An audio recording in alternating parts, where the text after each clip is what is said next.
ଦେଖନ୍ତୁ 1991 ମସିହାରେ ସାଉଥ ଆଫ୍ରିକାର ୱିଣ୍ଡ ହୋକ୍ ଖବରକାଗଜର ଯେତେବେଳେ ଏନିଭର୍ସାରୀ ପାଳନ କରାଯାଉଥିଲା ସେହି ସମୟରେ ୟୁନେସ୍କୋ ସମର୍ଥିତ ଅନେକ ଦେଶର ସାମ୍ବାଦିକମାନେ ସେଇଠି ଉପସ୍ଥିତ ଥିଲେ ଏବଂ ସେହି ସମାରୋହରେ ଗୋଟେ ଡିକ୍ଲାରେସନ୍ କରାଗଲା ଯେ ସାମ୍ବାଦିକମାନଙ୍କ ସ୍ୱାଧୀନତା ନିମନ୍ତେ ଗୋଟିଏ ବିଶ୍ୱସ୍ତରୀୟ ଦିବସ ଘୋଷଣା କରାଯାଉ ଏବଂ ସେହି ଦିନ ସମଗ୍ର ବିଶ୍ୱରେ ସାମ୍ବାଦିକମାନଙ୍କ ପାଇଁ ଗୋଟେ ଉତ୍ସବର ଆୟୋଜନ କରାଯାଉ।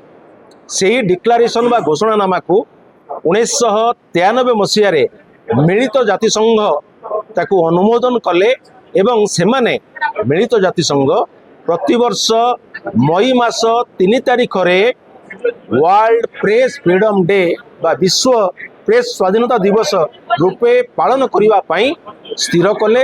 ତେଣୁକରି 1993ରୁ ବର୍ତ୍ତମାନ ଯାଏଁ ପ୍ରତିବର୍ଷ ସମଗ୍ର ବିଶ୍ୱରେ ବିଶ୍ୱ ପ୍ରେସ୍ ସ୍ୱାଧୀନତା ଦିବସ ପାଳନ କରାଯାଉଛି। ଏହି ଦିବସର ତାତ୍ପର୍ଯ୍ୟ ହେଉଛି ମୁକ୍ତ ଏବଂ ଅବାଧ ଗଣମାଧ୍ୟମ। ଯଦି ଗଣମାଧ୍ୟମର ସ୍ୱାଧୀନତା ରହିବ ନାହିଁ ତାହେଲେ ତାହା ଗଣତନ୍ତ୍ର ପାଇଁ ବିପଦ। ତେଣୁ ଏହି କ୍ଷେତ୍ରରେ ସରକାର, ପ୍ରଶାସନିକ କଳ ଏବଂ ସର୍ବୋପରି ଜନସାଧାରଣଙ୍କ ସାମ୍ନାରେ ଗଣମାଧ୍ୟମ ଯଦି ନିର୍ଭୟରେ ସ୍ୱାଧୀନ ଭାବରେ ତାର ମତ ସାବ୍ୟସ୍ତ କରିପାରିବ ତାହେଲେ ତାହା ଗଣତନ୍ତ୍ରକୁ ସୁଦୃଢ଼ କରିବ। ଏବଂ ଆଜିର ଦିବସରେ ବିଶେଷ କରି ସମୀକ୍ଷାର ଦିନ, ଅନୁଶୀଳନର ଦିନ, ପ୍ରତ୍ୟେକ ସାମ୍ବାଦିକ ନିଜକୁ ଆତ୍ମସମୀକ୍ଷା କରିଥାଏ।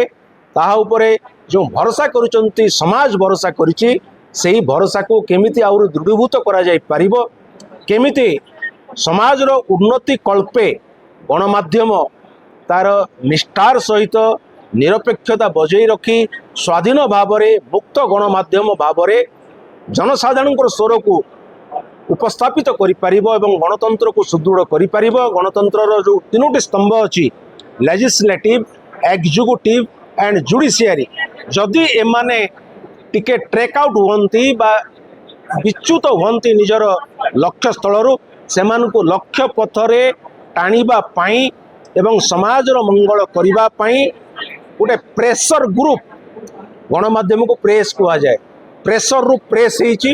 ତେଣୁ ସେହି ପ୍ରେସ୍ର ଦାୟିତ୍ୱ ସମ୍ପାଦନ କରିବା ପାଇଁ ଆଜିର ଦିବସରେ ସମଗ୍ର ବିଶ୍ୱରେ ୱାର୍ଲଡ ପ୍ରେସ୍ ଫ୍ରିଡମ୍ ଡେ ଭାବରେ ପାଳନ କରାଯାଉଛି ଏବଂ ପ୍ରତ୍ୟେକ ସାମ୍ବାଦିକ ନିଜକୁ ଆତ୍ମଚିନ୍ତନ କରିଥାଏ, ଆତ୍ମସମୀକ୍ଷା କରିଥାଏ ଏବଂ ତାର କର୍ତ୍ତବ୍ୟକୁ କେମିତି ଠିକ୍ ସୁଚାରୁ ରୂପରେ ସମ୍ପାଦନ କରିପାରିବ ସେହି ଦିଗରେ ଆଜି ସଂକଳ୍ପ ନେବାର ଦିବସ।